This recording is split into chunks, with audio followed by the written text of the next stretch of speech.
आप कर रहे हैं शमशान घाट पे जी। दूसरा कंट्रोवर्सी आपका और डीएम साहब का क्या हुआ? वो सारी चीजें। तीसरा कि 11 को जैसे आप आह्वान कर रहे हैं कि लाखों लोग आइए आवेदन देने, उस दिन भी आपका आवेदन नहीं लेते हैं तो फिर क्या करेंगे? आवेदन नहीं लेंगे, उसके बाद हम डिसीजन लेंगे। अभी तो पहले हम बता नहीं सकते कि आगे का क्या करेंगे, लेकिन पहले तो हम देने आएंगे। अगर वो नहीं लेते हैं तो फिर अगला कदम हमारा जो होगा सो हम बता देंगे आप लोग को। और एक नहीं, उस सब में हम बताएंगे सर, 11 के बाद बताएंगे। नहीं सर, ये जो मैंने व्यवस्था बताया, आप लोग रिपोर्टर हैं, सब जगह जाते होंगे।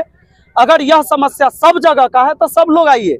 अगर आपको लगता है कि सिर्फ सलाह पंचायत का है तो सिर्फ मुझे आना चाहिए, मैं आऊँगा। कहीं नहीं लगता कि सर देर हो गई बहुत, 2-2.5 साल का समय बीत गया? हाँ बिल्कुल सर, बिल्कुल देर तो हुई है।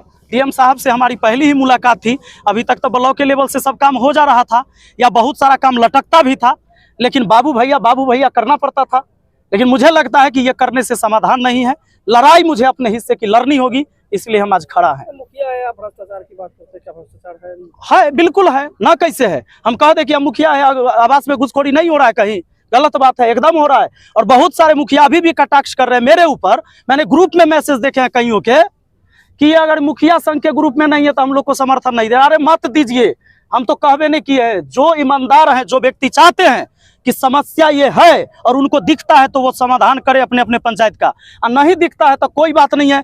जैसे सिस्टम चलते आ रहा है वैसे चलते रहेगा, लड़ने वाला लड़ते रहेगा। सर आपका एक वीडियो आया था, सभी मुखिया को आना चाहिए। सर ये तो अपने दिल से सबको पूछना चाहिए, किसे नहीं आना चाहिए? मीडिया को नहीं आना चाहिए, एक आम आदमी को नहीं आना चाहिए, कि एक प्रतिनिधि को नहीं आना चाहिए? अपने दिल से पूछे तो लगेगा कि सेशन के दौरान कंट्रोवर्सी क्या हो गई? ये क्या है मतलब? जैसे आपके और डीएम साहब के डीएम साहब तो कुछ बोलिए नहीं रहे, कंट्रोवर्सी कहाँ है?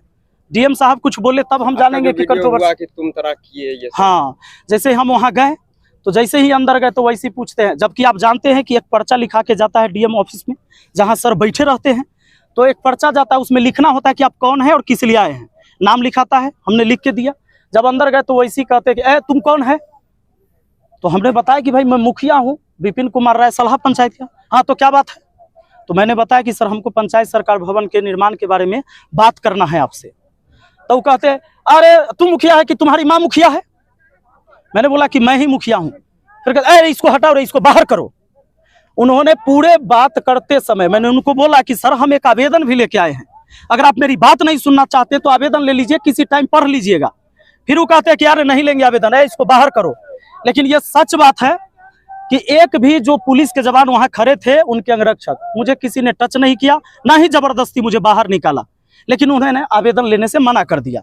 वो अगर डस्टबिन में भी फेंक देते मेरे जाने के बाद तो मुझे ये संतोष होता कि कम से कम लिया तो गया था। लेकिन उन्होंने आवेदन लेने से मना कर दिया। इसी के लिए एक आवेदन उनको नहीं लेना था, इसलिए हम चाहते हैं कि 1 लाख आवेदन हम लेके पहुंचे। विपिन सर कहाँ लड़ाई लड़ेंगे?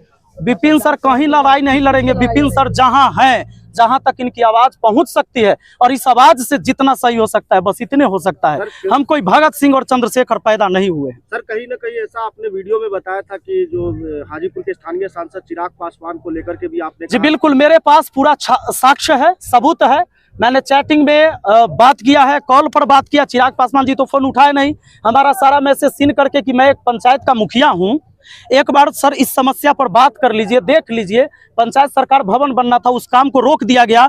और यही लोकसभा क्षेत्र आपका भी है, और बिहार फर्स्ट, बिहारी फर्स्ट की बात करते हैं तो कम से कम इस समस्या को सुन लिया जाए, लेकिन आज तक नहीं सुना गया है।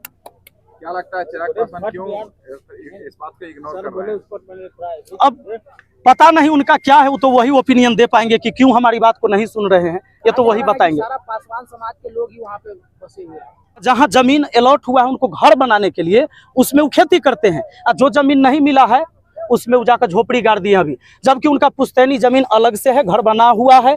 जो मेन रोड है आपको सलाह चौक से महनार जाने वाली सड़क पे, और ये चौर की जमीन हड़पा गया है, और बस कुछ लोग के द्वारा। सभी पासवान नहीं, लगभग इसमें 8-10 ही घर के लोग हैं, बाकी सब चाहते कि ये विकास का काम हो। और कहीं जगह है पंचायत। खान सर का एक वीडियो आया था जिसके अंदर वो आपकी तारीफ कर रहे थे, आपकी लड़ाई को लड़ने की बात कर रहे थे। तो आने वाले दिनों में देखा जा सकता है कि खान सर आपके साथ हैं? सर जितने भी लोग चाहते हैं कि बदलाव आए वो तो हमारे साथ है, और सबको हाथ जोड़कर हम विनती करते हैं, अगर आपको लगता है कि मैं सही लड़ाई लड़ रहा हूं तो मेरे साथ आइए, और लगता है कि मैं गलत लड़ाई लड़ रहा हूं तो मेरे साथ नहीं आइए। सलाह का मुख्य सर, सलाह पंचायत में बहुत सारी समस्या है क्योंकि सवदई प्रखंड पड़ता है, सलाह से जी।